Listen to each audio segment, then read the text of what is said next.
ڈالتے ہیں تجارت کی دنیا پر۔ وفاقی وزیر خزانہ محمد اورنگزیب نے سعودی وزیر سرمایہ کاری خالد الفلاح سے ملاقات کی۔ اعلامیہ کے مطابق ملاقات میں پاکستان اور سعودی عرب کے درمیان اقتصادی تعاون مزید مضبوط بنانے پر اتفاق ہوا۔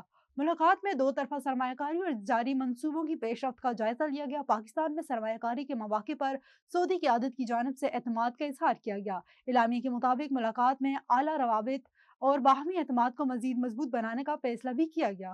پاکستان اسٹاک مارکیٹ 1,88,000 پوائنٹس کی حد پر بحال ہو گئی۔ کاروباری ہفتے کے چوتھے روز کاروبار کے آغاز پر اسٹاک ایکسچینج میں زبردست تیزی دیکھنے میں آئی ہے۔ 1000 سے زائد پوائنٹس کے اضافے کے ساتھ پاکستان اسٹاک مارکیٹ میں 100 انڈیکس 1,88,059 پوائنٹ کی سطح پر پہنچ گیا۔ تاہم ٹریڈنگ کے دوران اتار چڑھاؤ کے بعد کاروباری روز کے اختتام پر 100 انڈیکس 654 پوائنٹس کے اضافے کے ساتھ 1,87,688 پوائنٹس کی سطح پر بند ہوا تھا۔ عالمی اور مقامی سطح پر سونے اور چاندی کی ریکارڈ قیمتوں کو بریک لگ گیا۔ بین الاقوامی مارکیٹ میں 24 کیرات فی تولہ سونا 800 روپے کم ہو کر 5,05,552 روپے کا ہو گیا، جبکہ 10 گرام سونے کا بھاؤ 686 روپے کم ہو کر 4,33,437 روپے کا ہو گیا۔ دوسری جانب 24 کیرات فی تولہ چاندی کی قیمت 30 روپے کمی سے 9,903 روپے ہو گئی۔ انٹرنیشنل مارکیٹ میں فی اونس سونا $8 گراؤنڈ سے $4,832 پر آ گیا ہے۔